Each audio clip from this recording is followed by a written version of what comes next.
اور یہ وہ دور ہے جب چائنا سمیت ایران کے علاقوں تک تاتاری فتنہ، ہلاکو خان کا فتنہ اسلامی سلطنتوں کو برباد کر چکا تھا، اور خلافت بنو عباس اور خلافت بغداد کو تاخت و تاراج کرنا ہی چاہ رہا تھا، قریب تھا، اور اسلامی سلطنتوں کی شمع بجھتی جا رہی تھی۔ یہ وہ دور تھا، مگر اسی وقت یہ جو ترکی کے علاقے ہیں کونیا اور یہ سارا وسطی علاقہ، یہ جو علاقہ ہے، ادھر ہلاکو خان اور چنگیز خان نے اپنے نمائندے اور لشکر بھیج دیے ہوئے تھے۔ آفیشیل یوٹیوب چینل کو سبسکرائب کریں اور بیل آئیکن کلک کریں۔ اور مسلمانوں کی سلطنتیں تیرہ و تار تھی، چھوٹے چھوٹے ٹکڑے تھے، الگ الگ چھوٹی چھوٹی ریاستیں تھیں، برائے نام کوئی سلطنت تھی، قبائل تھے، قبیلے تھے، ان کے حکمران تھے، ان کی اپنی چھوٹی چھوٹی فوجیں تھیں، کاروان سرا تھے، صوفیاء کی خانقاہیں تھیں، کوئی مسجدیں تھیں، جداگانہ ماحول تھا۔ اور جب کوئی سلطنت مؤثر نہ تھی تو اس روئے زمین پر لوگوں کے دلوں میں ایمان کی شمع صوفیاء کرام کے ذریعے روشن تھی۔ صوفیاء کرام کے وجود سے شمعہائے ایمان روشن تھی، اور اسی دور میں یہ جو بعد میں خلافت عثمانیہ بنی ہے، سلطنت عثمانیہ، اس کی داغ بیل ڈالنے کی جد و جہد ہو رہی تھی۔ اس خلافت عثمانیہ جو 1924 میں جنگ عظیم اول کے بعد جا کے ٹوٹ گئی، اس کا بانی ارطغرل، لکھنے میں ارطغرل آتا ہے، ارطغرل، مگر ٹرکش زبان میں غین نہیں بولتے، ارطغرل، یہ بانی ہے۔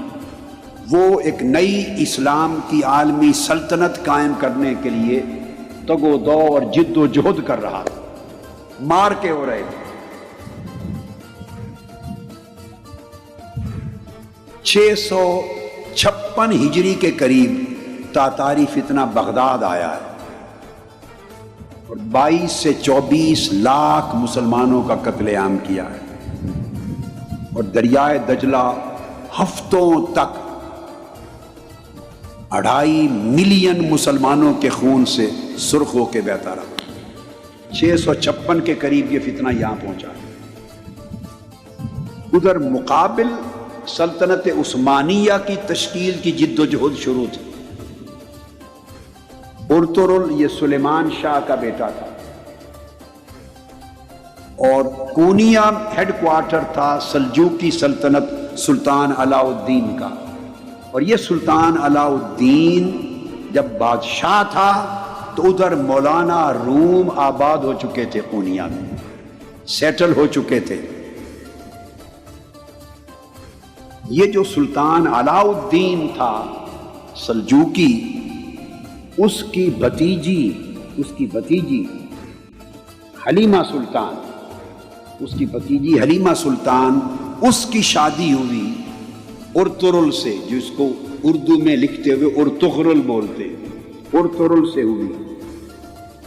اس کے 3 بیٹے ہوئے، اس کا چھوٹا بیٹا، اس کا نام تھا عثمان۔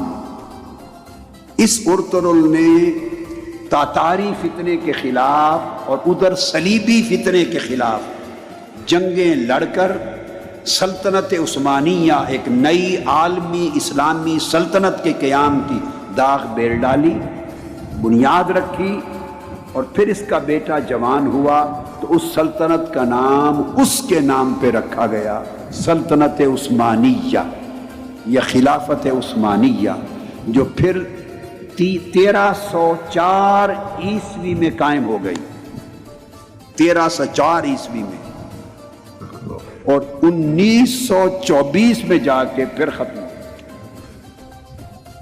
جب کیلیفیٹ کا انسٹیٹیوشن توڑنے کا اعلان ہو گیا۔ یہ ضمناً ایک تاریخ کی چھوٹی سی جھلک تھی، وہ بتائی میں نے۔ یہ وہ دور تھا جب مولانا روم آئے، یہ ارطغرل جس کی میں نے بات کی سلطنت عثمانیہ کا بانی، اس کی ڈیتھ ہوئی ہے 680 میں۔ وہ زمانہ شیخ اکبر محی الدین ابن العربی کا تھا، ان کا وصال 640 میں ہوا ہے۔ وہ ان سے رہنمائی لیتا تھا قدم قدم پہ۔ سلطنت عثمانیہ کے قیام میں ٹرکش سورسز، تاریخی سورسز کے مطابق ان کی لمحہ بلمحہ رہنمائی تھی شیخ اکبر محی الدین ابن العربی کی۔ سمجھانا مقصود یہ ہے کہ جب لوگوں کے دل ٹوٹ گئے تھے، سلطنتیں منتشر ہو گئی تھی، حکومتیں تیرہ و تار ہو گئی تھی، امت مسلمہ کا کوئی مرکزی محور نہیں تھا ان کو سنبھالنے والا، تو عالم اسلام کے اندر مسلمانوں کا ایمان صوفیاء کی وجہ سے قائم تھا، محفوظ تھا۔